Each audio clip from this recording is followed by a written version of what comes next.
नमस्कार दोस्तों। नमस्कार।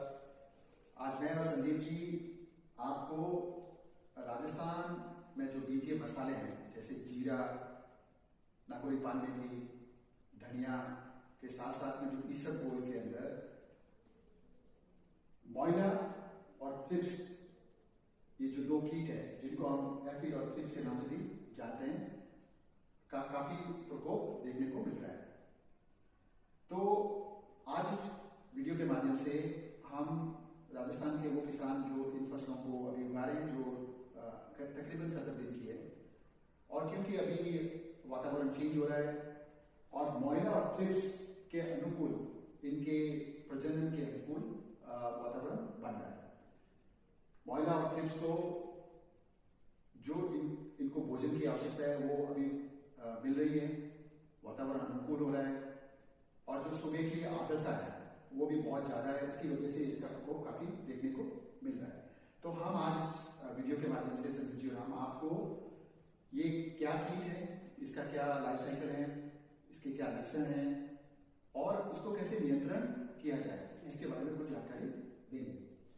तो सबसे पहले मैं आपको एफिड, जिसको किसान मोइला, मैला और मच्छर के नाम से भी जानते हैं, और थ्रिप्स, इनका लाइफ साइकिल क्या है उसके बारे में थोड़ी जानकारी देना चाहता हूं। जैसा कि आप यहां देख रहे हैं, जो मोइला होता है जिसको हम किसान भाई है वो खेतों में आसानी से देख सकते हैं, अपने उसको सीधा देख सकते हैं पौधे के ऊपर।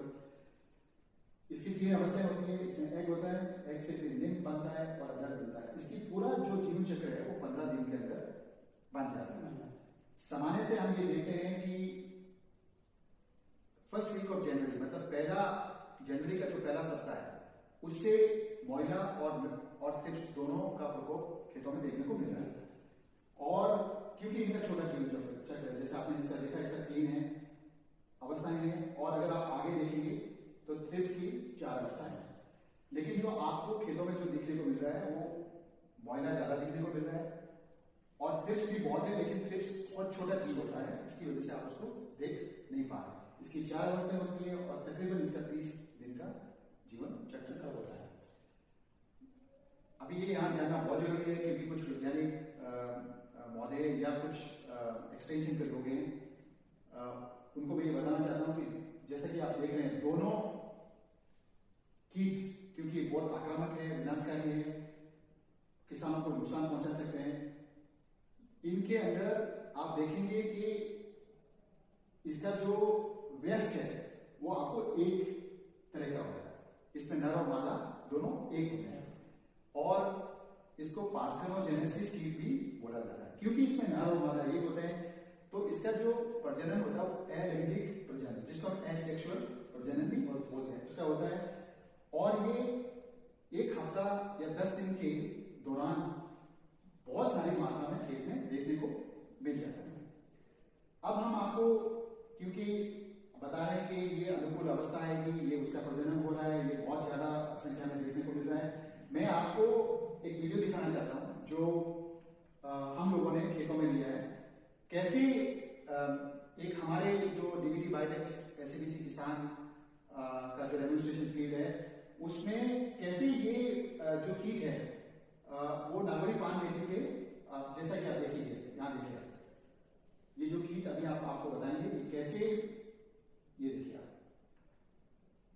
यहां, अब आपको हम यहां पे ये दिखाना चाह रहे हैं, यहां पे देखिए ये कीट, ये जो पान मेथी का जो बढ़वार करने वाला तना है, जिसके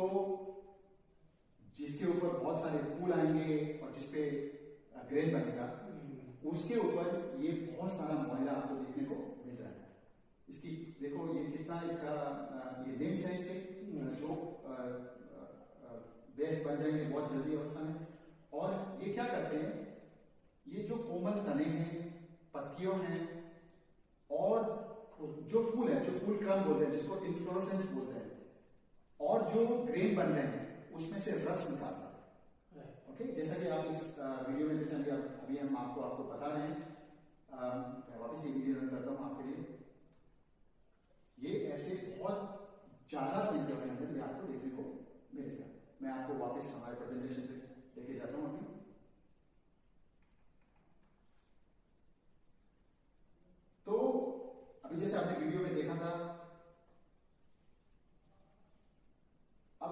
पिक्चर जो ये हमारे खेतों की पिक्चर है, आप देखिए ये जो एपिकल सूट है जिसको बढ़वार करने वाला तना बोलते हैं, उसके अंदर इसका प्रकोप देखिए, बहुत ज्यादा मात्रा में ये आपको देखने को मिल रहा है। ये देखिए बहुत ज्यादा संख्या के अंदर ये जीव आपको देखने को मिलेगा।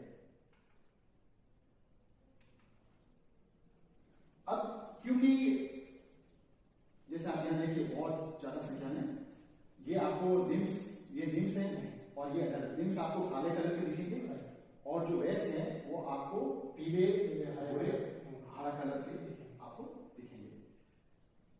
नाम क्योंकि ये कीट जैसा हमने पहले बताया आक्रामक है, अब इसका नियंत्रण हम कैसे कर सकते हैं। तो नियंत्रण के लिए मैं संदीप जी आप थोड़ा इसके बारे में, इस कीट का कैसे नियंत्रण किया जाए इसके बारे में कुछ जानकारी दीजिए। जैसे आपने पहले देखा कि जो महिला है उसका जो बढ़वा होता है, उसको जो रस शोषण करता है उसको पौधे को पूरा वीक बना देता है। तो उसको नियंत्रण करने के लिए हम जो जैविक नियंत्रण है, तो हमारे पास जैसे कि आप देखेंगे कि ये पीला और ये नीले टाइप के जो जाल है, उसको हम जो संख्या है महिला की उस संख्या कम करने के लिए हम ये नीले और पीले जाल का हम उपयोग करते हैं। तो हम खेत में 25 पीले और 25 नीले टाइप के चिपचिपे जाल खेत में लगाएंगे तो उसका प्रकोप और उसकी संख्या जो है महिला की वो कम हो जाएगी। तो जैसे संदीप जी कह रहे हैं, ये दो अलग अलग कलर के चिपचिपे जाल हैं। इनको चिपचिपा जाल इसलिए कहते हैं क्योंकि ये जो पीले कलर का है, इसको आप देखेंगे किसान जब खेत में लगाएगा तो इसमें से आप ये पट्टी निकालेंगे। जब आप ये पट्टी निकालेंगे तो इसके ऊपर गम लगा हुआ है, क्योंकि ये मच्छर बहुत छोटा होता है और जो मोयला है वो पीले कलर की तरफ आकर्षित होता है, तो पीले कलर को ये आके चिपक जाएगा। ठीक है, और ऐसे कैसे जो थ्रिप्स है वो नीले कलर की तरफ आकर्षित होता है और इसको आके चिपक जाएगा। जब ये दोनों चिपकेंगे तो इनकी जनसंख्या का नियंत्रण बहुत ज्यादा हो जाएगा। आगे बढ़िए। तो खेत में हम इसके जो हमारे नीले और पीले जाल है, इसके अलग अलग तरीके खेत में अलग अलग तरीके लगाएंगे। जैसे हम यहाँ पे देखेंगे, आप यहाँ पे एक पीला एक नीला एक पीला और एक नीला इस टाइप में हम खेत में लगा सकते हैं। और इस यहाँ पे देखेंगे एक लाइन में पूरा हम पीले है, एक लाइन में पूरा येलो जो नीले जाल है वो लगा सकते हैं। संदीप जी ये कह रहे हैं कि जैसे आप देख रहे हैं इसमें ये छेद है खेत के अंदर, 1 मीटर 1.5 मीटर के डंडे के ऊपर उसको आप लटका सकते हैं। अब ये सुनिश्चित करें कि जिस दिशा में हवा चल रही है उस तरफ अगर लगेगा तो इसमें ये जितने भी जो मोयला और मैला है उसको चिपक जाएंगे और उसकी संख्या को कम करने में मदद मिलेगी। ये जो बात संदीप जी ने बताई है, इसका मतलब ये किसान खेत में 10 कदम के ऊपर ये जाल लगा सकता है। जैसे संदीप जी ने बताया, ये इनका पैटर्न जो है लगाने के तरीके ऐसे लगाया जा सकता है। और अभी हम जो खेतों में ये पीले और नीले रंग के जो जाल लगे हुए हैं उसके बारे में आपको कुछ फोटो और वीडियो भी दिखाएंगे।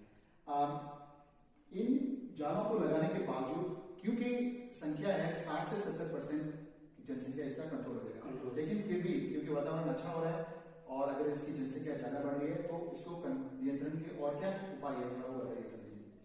ओके, इसके लिए फिर जैव नियंत्रण है। बहुत सारे किसान हैं जो रासायनिक का इस्तेमाल करते हैं, तो हम इनको ये बताना चाहते हैं कि रासायनिक कीटनाशक का ज्यादा उपयोग न करें। उससे पहले हम जैव नियंत्रण जो है, जैसे कि आप हम देख सकते हैं कि मोयला और जो थ्रिप्स को हम कंट्रोल करने के लिए नीम तेल का छिड़काव 1500 ppm का जो आता है वो 3 से 4 ml प्रति लीटर पानी में घोलकर हम छिड़काव करना है। तो ये हम पहला छिड़काव कर सकते हैं। जैसे कि दूसरा छिड़काव हम लेकानिसीलियम लेकानिका 6 मिली प्रति लीटर पानी के दर से हम छिड़काव कर सकते हैं। तो संदीप जी ये बता रहे हैं कि जो मोयला और थ्रिप्स जाल में नहीं छिपे और अगर उनकी पॉपुलेशन अगर संख्या ज्यादा है तो किसान भाई क्या करें कि नीम के तेल का जो 1500 ppm है या लेकानिसीलियम ये एक एंटेमोपैथोजेनिक फंगस है और ये कीट को मारता है। आप इन दोनों का मिश्रण करके भी छिड़काव कर सकते हैं। तो 1 लीटर के अंदर 3 से 4 ml तो आप नीम तेल डालिए और 6 ml ये जो लेकानिसीलियम लेकानिका जिसको वर्टिसिलियम लेकानिका भी बोलते हैं, इनको मिक्स करके डाल के, और जनरली किसान क्या करता है एक एकड़ के अंदर 180 लीटर 200 लीटर के आसपास का पानी का उपयोग करता है। तो इसके हिसाब से आप स्प्रे कर सकते हो।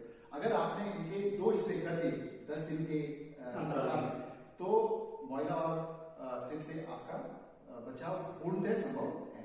लेकिन इसके कुछ रासायनिक नियंत्रण हैं, वो भी संदीप जी आप उसके बारे में जानकारी देंगे। जैसे कि रासायनिक नियंत्रण में आप देखेंगे कि स्पायरोट्रेट्राम है, वो है 500 मिली प्रति हेक्टेयर की दर से हमें छिड़काव करना है, मतलब आधा लीटर पर हेक्टेयर के हिसाब से। तो आप अगर एकड़ के हिसाब से करेंगे तो 200 ml पर एकड़ के हिसाब से भी स्पायरोट्रेट्राम का स्प्रे कर सकते हैं। और बताइए दूसरा देखेंगे हम थाइमेथोग्राम, वो जो 100 ग्राम प्रति हेक्टेयर की दर से हम छिड़काव कर सकते हैं। और तीसरा जो है इमिडाक्लोप्रिड, वो 25 ग्राम प्रति हेक्टेयर की दर से हम छिड़काव कर सकते हैं। तो जैसे कि आपको पता है, ये अलग अलग इनको हम कीटनाशक बोलते हैं।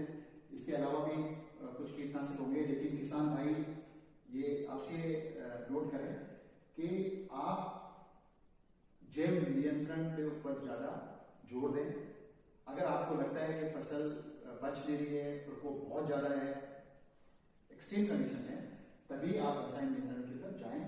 और आप ये जरूर देखें कि जब आप रासायनिक नियंत्रण कर रहे हैं, जब आप परचेज कर रहे हैं, तो आप रिसीट लें। और आप ये देखिए, अगर जहां तक हो सके, ये जो लाल कलर का और पीले कलर के जो त्रिकोण हैं, जो रसायन की बोतल के ऊपर लगे हुए आपको दिखेंगे, इनका उपयोग कम से कम करें। और नीले और हरे त्रिकोण वाले रसायन का उपयोग आप ज्यादा जोर दें, अगर आप करना चाहते हो।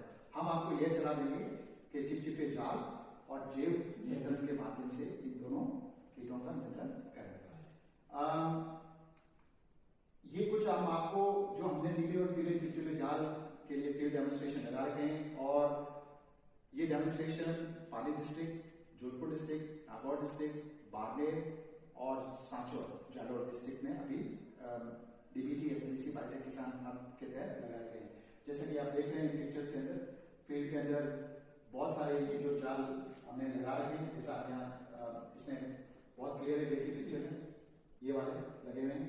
इसके साथ साथ अगर आप और ज्यादा क्लोजली देखना चाहें तो देखिए ये जाल कैसे लगे हैं, और बहुत सारे जो मॉइला और थ्रिप्स है उसका वो इन जालों के ऊपर दिख रहा है। और इसकी वजह से बहुत अच्छा कंट्रोल है फील्ड के अंदर। और जैसा आप देख सकते हैं, ये हमारे खेत का फोटोग्राफ, बहुत ही हेल्दी, बहुत अच्छी फसल है, और किसानों को रसायन का भी उपयोग बहुत कम करने को मिला है। और ये नीचे भी कुछ फोटोग्राफ दिखाए गए। मैं आपको इसके ऊपर अगर आपको अधिक जानकारी चाहिए तो आप संदीप जी और मुझसे कांटेक्ट कर सकते हैं। हम किसानों के खेतों में जा रहे हैं, उनसे मिल रहे हैं, प्रैक्टिकली खेतों के अंदर कैसे जैव तकनीक के माध्यम से मॉइला और थ्रिप्स का हम नियंत्रण कर सकते हैं। उसके ऊपर बहुत सारे ये हमारे अभी किसानों के साथ फार्मर मेले भी कर रहे हैं, और उनके साथ इन कीटों से के प्रकोप से किसानों को कैसे बचाया जाए उसके ऊपर काफी जानकारी दे रहे हैं। एक मैं आपको वीडियो और दिखाना चाहता हूं, जो अभी हम किसानों के साथ उनके खेत के अंदर उनके साथ थे। ये रावड़ियावास कुर्की गांव के किसान हैं। इन्होंने भी ये चिपचिपे जाल उनके देखिए पीछे खेत के अंदर लगा रखे हैं। और हम ऐसा मानते हैं कि राजस्थान के किसान कीटनाशक के ऊपर बहुत कम जोर दें, और जो एक्सपोर्ट जो निर्यात करने लायक जीरा है या नागौरी पान मेथी है, जिसमें पेस्ट रेसिड्यू की समस्या आ रही है, उनको कम से कम कैसे किया जाए, तो ये आप किसानों के माध्यम से ही हो सकता है। अगर आप जैव तकनीक के ऊपर, जैसा मैंने बताया, उस पर अगर आप जोर देंगे तो हम आपको एक तो उसका अच्छा दाम दिलवाएंगे, अच्छा दाम मिलेगा। जो भी आपसे जीरे को खरीदेंगे या पान मेथी को खरीदेंगे, धनिया को खरीदेंगे, वो आपको अच्छे दाम देंगे और उनका बहुत अच्छा मार्केट रहेगा। आपको ही फायदा होगा, आपकी जो इनकम है उसमें बढ़ोतरी होगी, और इसके साथ साथ देश के अंदर जो एग्रीकल्चर एक्सपोर्ट पॉलिसी है, जिसके तहत हम देश का बहुत ज्यादा कृषि निर्यात करना चाह रहे हैं, और वो करने में भी हमें मदद मिलेगी।